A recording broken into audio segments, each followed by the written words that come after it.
So hello, everyone. We are joined by two super guests today. So firstly, we're joined by Kelly Owen, and Kelly is from Tom Owen and Son, and we're also joined by Michelle Martin from Farleigh Hospice. Kelly, do you want to give us a little bit of an introduction? Yes, of course. Thank you for having me. I'm Kelly Owen. I'm one of the funeral directors here at Tom Owen and Son. We're a 90-year-old family funeral directors based in Llandudno in North Wales. And Michelle, before we start, one thing that we were going to ask people to do is to, all their questions that they have is to try to save them towards the end. So however, if you feel kind of desperate to ask a question, do. However, we're going to try and field questions at the end. And the idea of Kelly being with us is to have that kind of funeral expertise in the mix as someone there to answer questions. Catherine, have I covered everything before we? Yeah, I think so. So just to let you know that Michelle recently hosted a funeral director event at Farleigh Hospice just last month, and is kindly going to share how the event went and run us through everything she did to and give us all the information. It was really well attended, and she's kindly agreed to share that information with us. So we've got her slides here. Super. Well, I'm glad you can see them. Okay. Michelle, over to you. Thank you. Okay. So yes, my name's Michelle Martin. I am the in memory major donor and legacy officer. I've got a very long job title, I'm afraid. So I work 3 days a week, and my role I started in mid-October last year. So I will go through a little bit about Farleigh Hospice and what we do, to give you a bit of background, and then I will talk about the preparation, the event itself, the follow-up and the outcomes following the event. And I hope you find it useful. So next slide, please. So Farleigh Hospice, we are based in Chelmsford, Essex. We cover the whole of the mid-Essex. We've been here for, we celebrated our 40th birthday last year. And we support anybody with a life-limiting illness or bereavement across mid-Essex. We have a 10-bed inpatient unit, but 95% of our care takes place within our community with our CNSs visiting patients in their own homes. On average, we are supporting 245 patients per month. And just generally, as most probably all charities and hospices across the country, we are seeing an increase in demand for our services. So we've seen an increase of about 8 to 10% over the past year, which then has an impact on our income and our expenditure. And currently it's costing just over 21,000 every day to provide our services. But I'm sure you're all facing the same challenges as we are. But just to give you a little bit of background of who we are.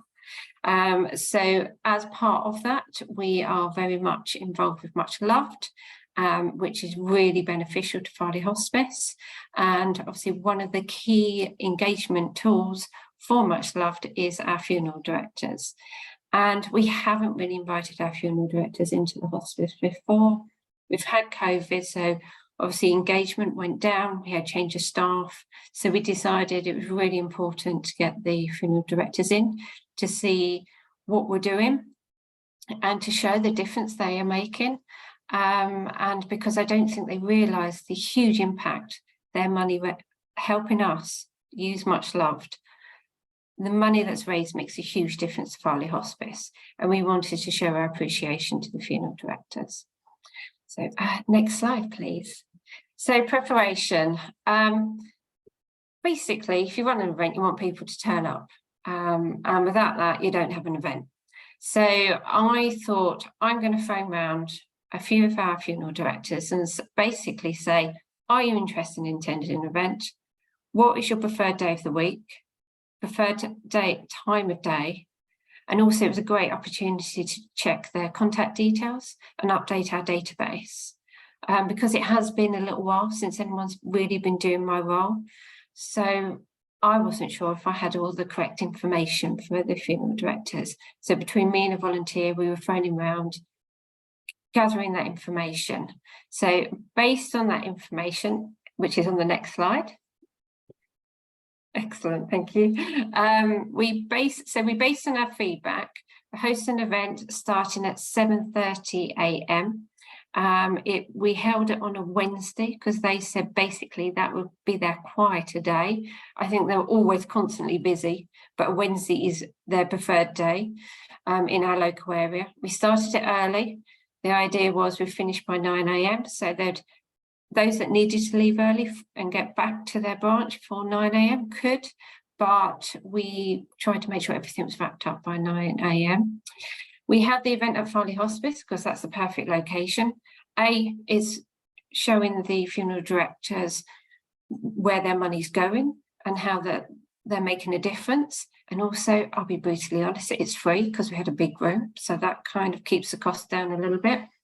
We offered them a light breakfast, pastries, fruits, teas and coffees. So I emailed out to all of our funeral directors, and then me and my volunteer between us, we phoned them all up. We just kept reminding them. Some of them got more than one phone call, just to double check. But I just found that final phone call really did help. And it also, again, improved engagement, and they got to know me before they even arrived at the event. So next slide, please. So I wanted to make sure that when they arrived, they had a nice welcome pack. So I put an agenda together for the morning. I put a leaflet on our memory tree. So we have a still memory tree within our gardens. And I thought this is a perfect opportunity to raise its profile.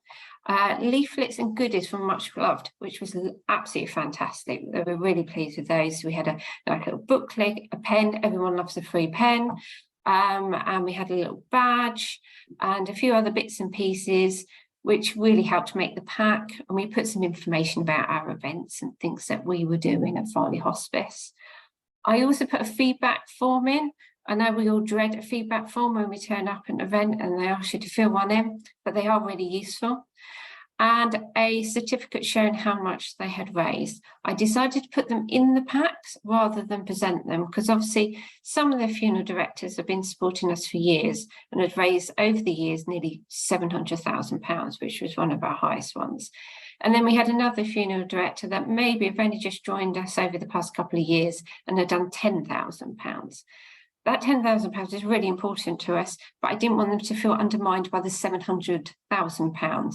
So I decided to put it in their pack. So I sort of like didn't do a formal presentation. And the Much Loved also provided us with presentation folders, which gave it a nice professional look and was really appreciated. So thank you for that. Next slide. So event day.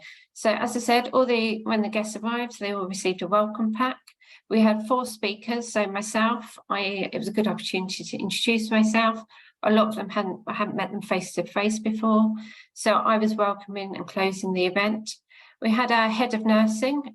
She came down and she gave them an update on what we've been doing over the past year and all of our new services that we put into place, how things have changed since COVID, because it had quite a big impact on the way we delivered our services. Ahead of fundraising, so we've got a new site being developed in Morden. So we gave them some information about that and our plans, and a lot of that information hadn't been released at that point to the general public, so it was a bit of an insight to what we were doing. We also got one of our donation officers down, so obviously they're the ones that are dealing with Much Loved and the funeral directors on a regular basis, so we were desperately encouraging them to allocate a tribute guardian. A lot of our funeral directors do, but it's really important for us so we can say thank you, as you all know. And if we haven't got a tribute guardian, we sort of lose that connection.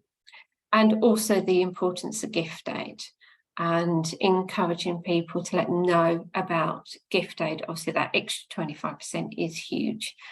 And I will go into the impact of making funeral directors aware a bit later on, because it has had a huge impact and encouraged a funeral director to sign up. So next one. So we had additional activities on the day, which included a film about one of our patients. So one of our patients on the IPU unit agreed to take part in a film about the care she received through Farleigh Hospice. I have to say, I played that film and I decided to put it at the end as a final, this is the impact you are making and this is what this is all about. And I could have heard a pin drop. And obviously the lady has passed away, and the date of death came up on the screen, and there was a big R at the end, like, and also kind of shock. And I thought that was really impactful, because actually the lady did look quite well in the film, but she died only about a week and a half after the film was made. And I think it was a really impactful moment, and it was at that point I then thanked all of our funeral directors for the support and the difference that they're making. So we have a sanctuary on site, so we gave them a little tour of our sanctuary. We gave them a tour of our gardens. Again, we took them out to the memory tree, which was really nice. There was a networking opportunity. There was a group photo, which you can see some of them, not everyone took part, but some of them in our gardens just there on the top right. And then I also took individual photos with their certificates, so they could see, so they had something for their social media, something to take back to the office. So next slide, please. So follow up. So the next day, I sent everyone an email thanking them for attending, along with a copy of their group photo and their individual photos with their certificate, so that they could share that on their social media. I also reattached the feedback form because, as per usual, everyone was so busy talking and having a good time that they all forgot to fill in their feedback form. So I resent it out and we got excellent feedback, and it was really nice. And the feedback is, some of the feedback is on the next slide.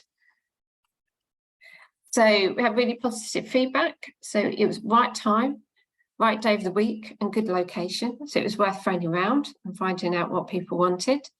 They found the speakers really interesting. They would like to attend future events with us, breakfast events, and I've had a lot of requests for next year. So we're going to make it an annual event, and we're really looking forward to that. We've already sorted out our speakers, so we're going to have our chaplain and our bereavement support team come along next year. And they said they all want to work with Farleigh Hospice in the future, which is exactly what you want. So as a result, I've got my outcomes next. So now we've got Windows displays. So bearing in mind this only happened, 6 weeks ago, even that. So we've got Windows displays up through 3 funeral directors supporting our Forget Me Not campaign, and that also the Malden-based funeral directors have all agreed to put information about our new Malden site and help us raise money for our new Malden site. 1 has signed up to a trek. 1 is going to take part in Ride London. 3 funeral directors from the Malden area attended our VIP event on the launch of our hospice, our Malden Hospice. 1 of our directors is in the process of signing up for Much Loved, and this is going back to gift aid. So they are very well established funeral directors. I think they're over 100 years old. They're very nervous of technology, but we handed them their certificate and it was just under £700,000. The manager said, so if we'd gift aided, we could have helped you raise nearly £1 million. I said, yeah, that's a possibility, because obviously not everyone's going to gift aid, but it could have helped us get close to that million.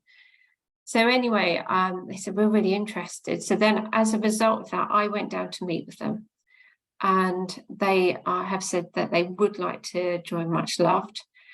They are going to do some of the training at Farleigh Hospice. So I'm going to set up a screen so they can do their online training with me and Catherine.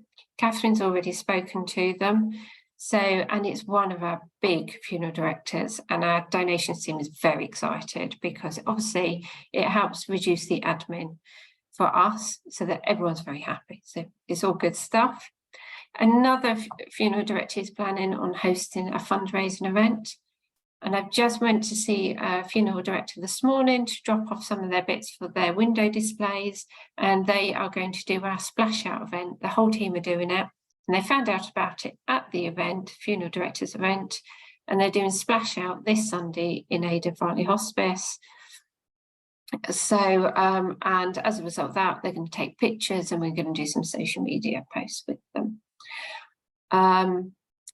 Next slide, please. So next steps. So as I said, another event next year. We talked from our chaplain and our bereavement team, offering our funeral directors bereavement training with some of our counsellors.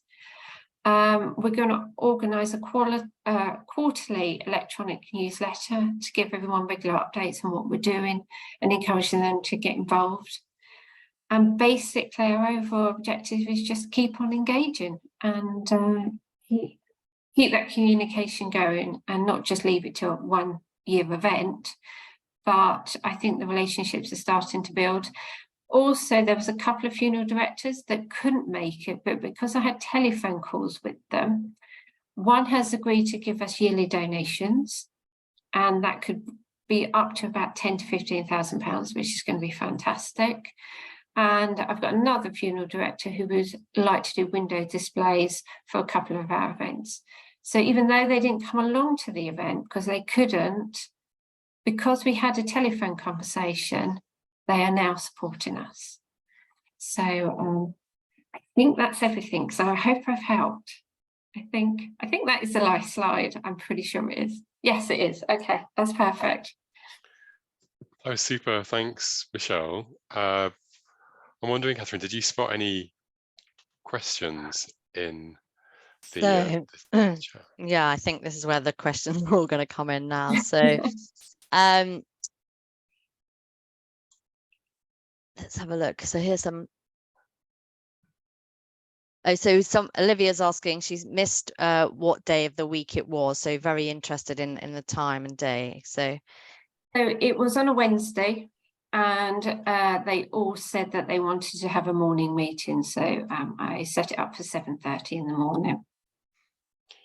Kelly, what would you say for you is your least busiest time, the most kind of viable option for you? Yeah, so mornings do work if we've not got direct cremations on. The other time I would probably say for us locally is after 3. Because we don't really do funerals after 3. I suppose it goes back to what Michelle said about speaking to them in person and seeing what works in the area that you're based in, isn't it? And getting a consensus of who's going to be most attended, which date's going to be most attended. Wednesdays are quieter, definitely not on Monday because you've had the weekend that you need to catch up on. Yeah, I used to find Tuesdays being quite quiet, Tuesday mornings, but like first thing Tuesday morning, unless it was a bank holiday, and then Tuesdays were the worst day possible. Yeah, my feedback was Mondays and Fridays were their worst days. So I try to avoid those. And Susie has asked, did you have a limit on numbers attending the event? Did you say, look, we're going to cap it at a certain amount? No, we didn't. We were so excited to get as many people in as possible. So no, we didn't set a limit. And another question from Georgia.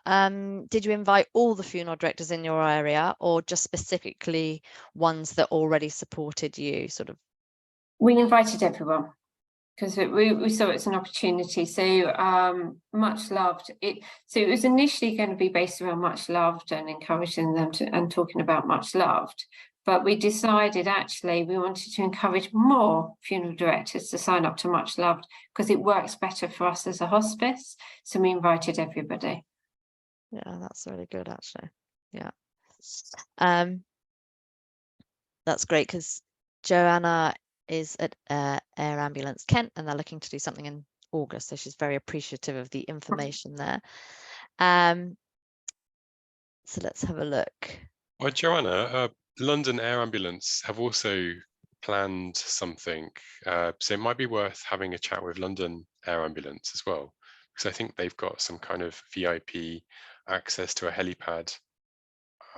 I have this vision of canapes and champagne, but I don't think it's quite that. But yeah, London Air Ambulance has done something. So if you want us to link you up, be in touch. What does Much Love offer towards events and how do you request them? So yeah, it obviously, you know, we will really want to help support the relationship building between the funeral directors and the charities. You know, we're really good stepping stone for that. The tribute pages are often set up by the funeral directors. They're supporting the charities, and if the charities are partnering with Much Love, there's a lot of the sort of back end functionality and everything like that that you can see about the tribute page. And as Michelle said, with the reporting, you can get lots of the information to thank and start to engage with those families. But if we can, and you know, if it's an event where, like Michelle did, she had the presentation packs, we often have leaflets and things like that for funeral directors. So get in touch with your account manager, you know, and we will, you know, depending on numbers and things like that, we can probably send out some pens or some notepads or something. We want to, as I say, we want to be able to help sort of within reason. And it's good to see Zoe Harris from East Anglian Air Ambulance. I think Zoe's saying that she's done her third, well, she's got the third event coming up next week, and it's really useful in building relationships. And that's just reminded me, I went to a air ambulance conference a couple of weeks ago, and one of the things that we spoke about there was kind of building this enduring connection and actually building an enduring connection with your funeral contacts, because quite often, and I think Kelly will agree, is that funeral people, regardless of their role, tend to be really involved in the community. So they are very as key a part of the community as your charity might be. So actually kind of treating funeral arrangers as VIPs, treating them in the same way that you treat a legacy pledger is really important, because there's them and then there's their family around them, and so you're kind of, it's an opportunity to build an enduring connection with lots of people in different ways. Definitely. We've got Olivia asking whether it's worth inviting funeral directors, for example, who don't use the Much Love platform, i.e. that with Dignity. I mean, I don't know if you agree with me, Michelle, but yes, absolutely. You're putting it on for all funeral directors. You know, there might be a focus a little bit on the Much Love pages and how well you can get the reporting. But do you agree, Michelle, that actually every funeral director is? Yeah, we invited everyone, and we've got a new funeral directors that isn't set up with anyone just yet. So at least then it gave them an opportunity to talk to other funeral directors to find out what's going on and the best platform for them.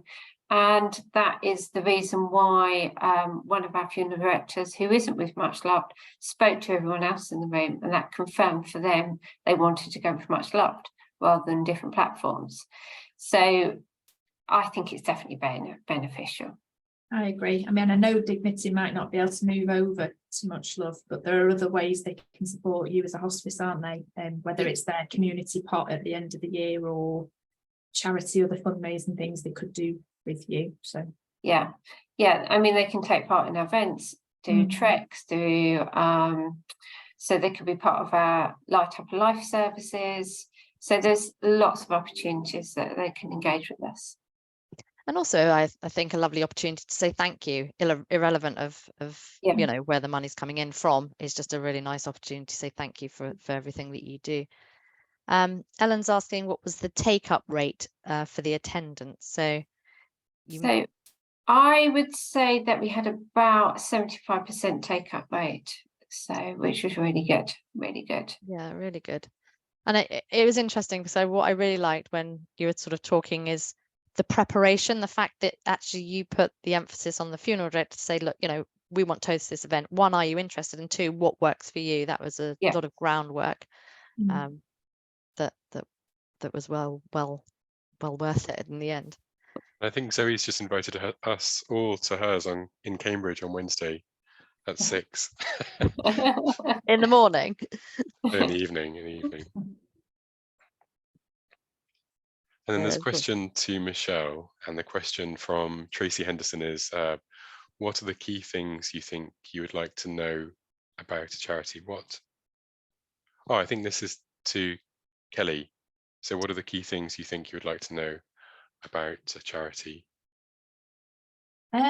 what you offer really for families. I mean, I'm not really allowed to recommend charities, but if they're not sure, I can give suggestions or signpost them to go and have a look so they can decide themselves. And most families I work with want to do a charity that may be connected to how the person passed away, or is a connection to something in their life. So if I know more about you, I can then say, well, have you thought about this charity or this charity? And also, if I've been to see your facility and what you offer, it might be a different point that I'd speak to them in the community, and they are finding themselves in need of help, and I can then signpost them to the hospice, or you know. I think the objective is to make your charity at the forefront of people's mind, even if it's going to be subconscious, really, because you've been to that environment, you've spoken to the people that work there, you've heard the stories, and like the film as well that we showed on the day, and all of that stays with people. And so, yeah, I think providing the information is really useful. And actually, a question from me, Kelly, how many people come in when they're arranging a funeral? Do they always know the charity that they want to support? Was it quite, because you sort of said, oh, when they're not sure, is that quite common that they come in and then really? I mean, right, we okay. hospice locally, so that is one of the ones that's just always at the forefront of people's minds, so they choose that even if their hospice haven't looked after their person that's passed away. But there are some people that are like, oh, I don't know, we're gonna have to look who mum supported, or oh, we've got no idea. So it's about 50-50 for me personally.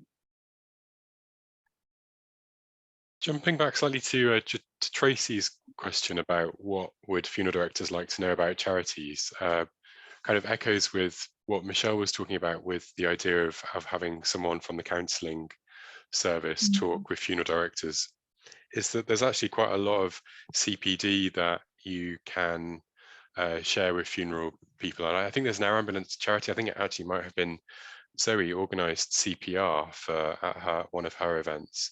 But there is loads of CPT that you can offer, like manual handling, and there are things that you'll probably have a MarComms person. So the MarComms person could deliver a short training on social media. So you already have lots internally to share with people. And I know that one of the things when I was funeral directing was local hospices. So learning what local hospices procedures are for things like jewelry, for things like pacemakers and defibs being deactivated, and what your mortuary register process is. So, and then you're able to invite everyone. So you're able to invite drivers, bearers who would regularly come to your facility. So there's kind of like go back to basics and work out what it is that you can share and that kind of thing. So there's so much that you have to offer.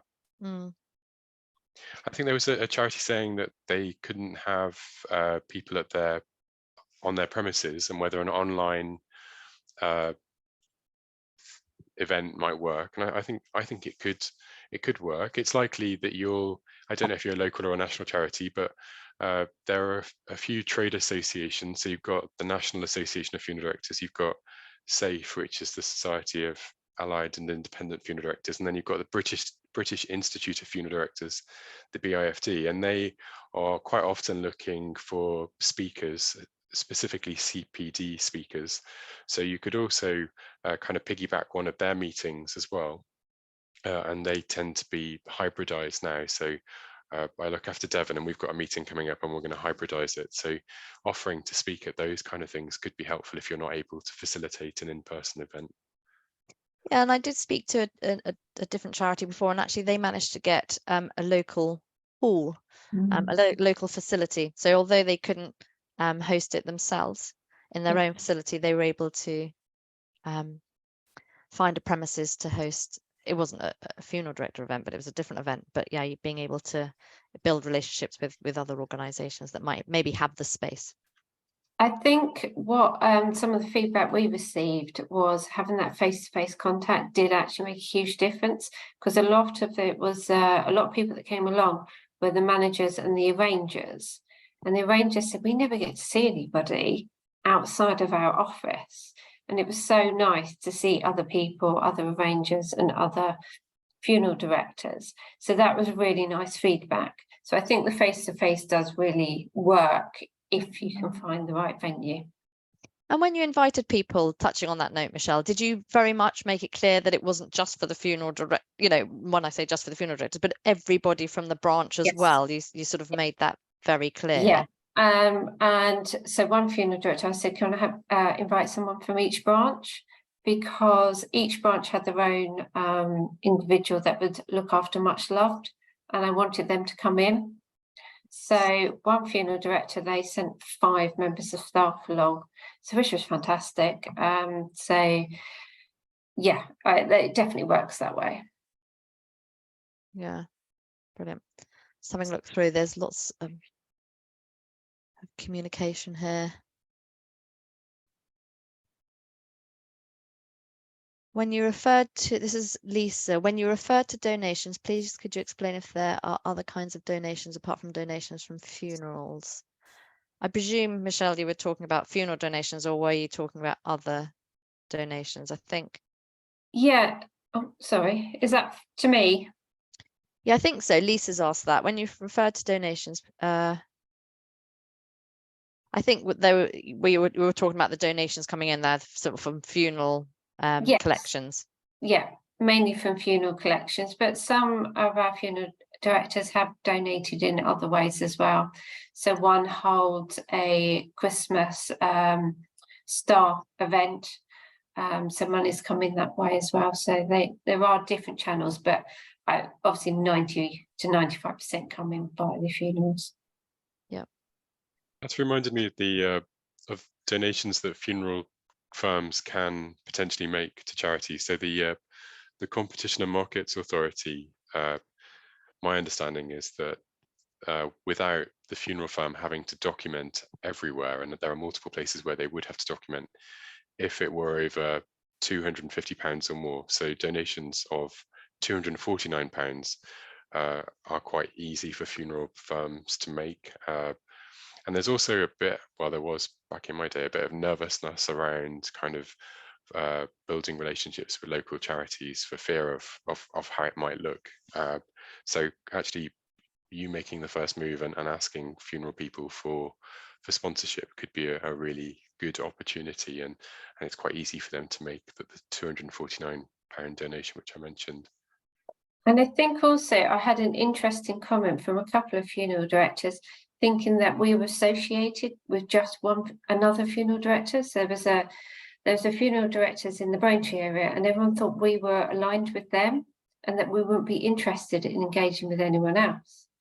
So that was an assumption that I could deal with on the day. Yeah, that's really interesting.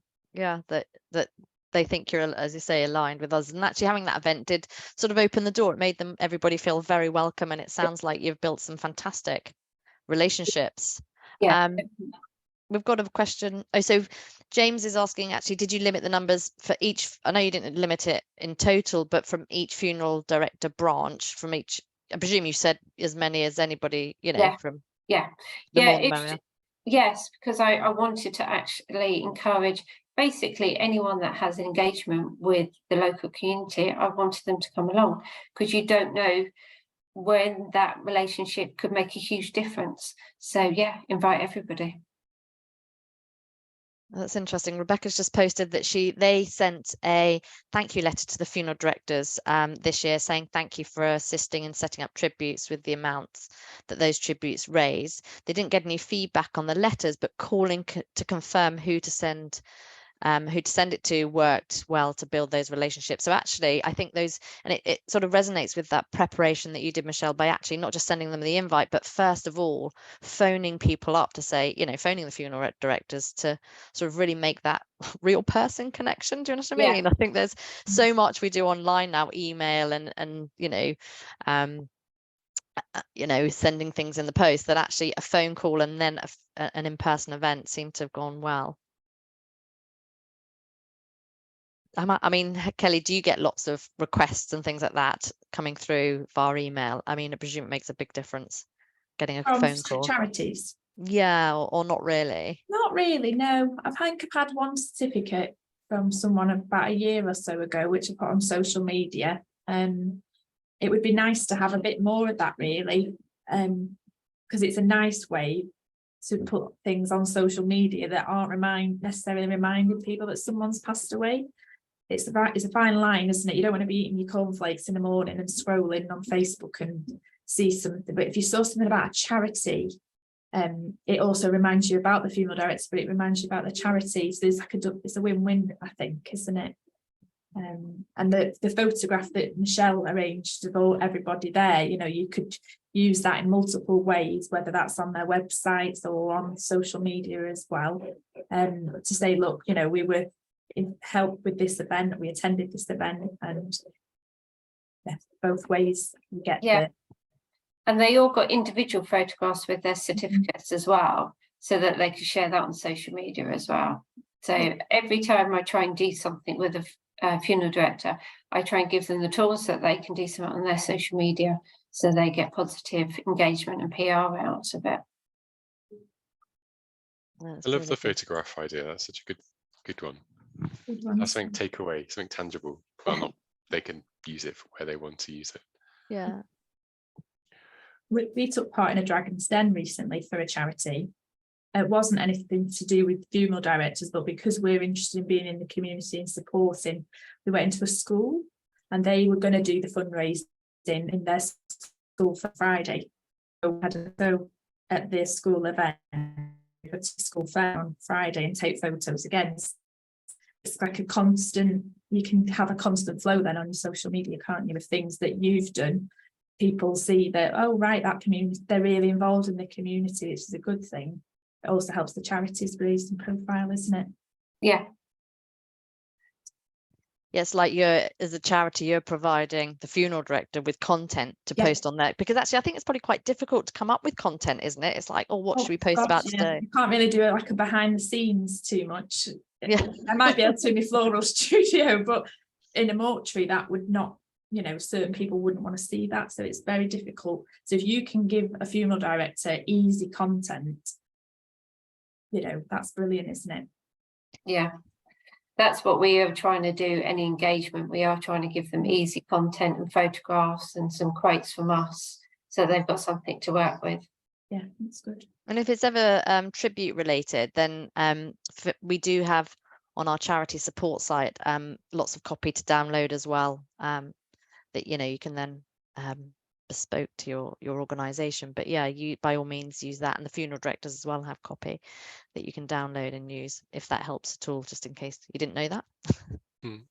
I've just remembered that our funeral director partners have access to dedication pages like our Advantage and Optimum partners, and more of our funeral directors are setting up dedication pages for Father's Day, Mother's Day, and Light of a Life at Christmas. And sometimes they will support, well, quite often they will support a local charity. And it would be really good if the local charity could then make a fuss of them and do some joined up social media, because it's a bit of a new concept for our funeral partners. So as much if they then get a lot out of it in terms of support from charities, I think that's a step in the right direction. And also there's a fundraising opportunity there as well.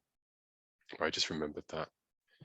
Yeah, absolutely. And in fact, I know some of the funeral director branches, one of the ones near me, they absolutely do that. They do a Christmas campaign and a Christmas service, and they pre-record the Christmas service and they attach that onto the dedication page. So the dedication page, not to be confused with tribute pages, is a standalone page that can be used for sort of various campaigns. And every time they do a challenge or an event or want to do a charity fundraiser, they typically choose a different charity. So absolutely engage with the funeral director and you know, and maybe just ask them, you know, and let them know, because you can have the, you know, you can have the page created and, as I say, supporting their local charity, and we can include their logo on the page. So with the logo in the top left corner, it could have both the charity and the funeral director sort of merged at the top. Had a question from Jenna. Do you find the funeral directors bring the funeral donations to the hospice? Like, remember when I was in my early 20s, I'd drive in our estate car around to the local hospice to deliver a wad of donations. But I'm not quite sure if that happens anymore. Kelly, does that? No, we don't get that either. No. And they used to give me chocolates and biscuits. Do the families bring the donations to the hospice sometimes? Yes. So you'll get a phone call, someone's downstairs and they've collected all their coins and all the money from the funeral or memorial service. And then they'll have a check where they've cashed certain things and all this kind of thing. Yes. So that does happen sometimes. I'll be honest, it tends to be an older generation that will do that. Yeah. Thanks. We're coming towards the end of our session this morning. I'm going to pop in the chat. We're having a discussion on this time next week, and so the link is in the chat, and that's kind of open mic type session, hopefully kind of talking more about funeral events. There we go. It's next. Hopefully you can see that. I think you can see my window there.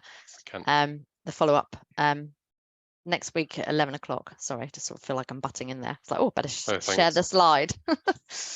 And as Jason said, he's popped the link into the chat box there. And we've also got another webinar as well, which I meant to plug, which is making the most of Much Loved, and I'm going to pop that into the chat as well. There we go. So that's yeah, sorry. Oh, it's on Wednesday the 6th. There's a slide now up about that. Super. Well, just to say a big thanks to Kelly for joining us, for sacrificing your morning and being with us, and to answer some questions, and Michelle for your kind of brilliant insight. It's so valuable, I think, hearing firsthand how things went and the things that kind of stick out for you in kind of building those relationships and getting people with you, and the value of the in-personness of that. So yeah, a big thank you. We're very grateful, and we will send out the recording for this as well. So this recording will be quite frighteningly available for eternity for you to watch back. I won't be watching it, I'll be honest. Brilliant. Well, thank you, everybody. And there's lots of thank yous from everybody coming in. Yeah, I think as the lots and lots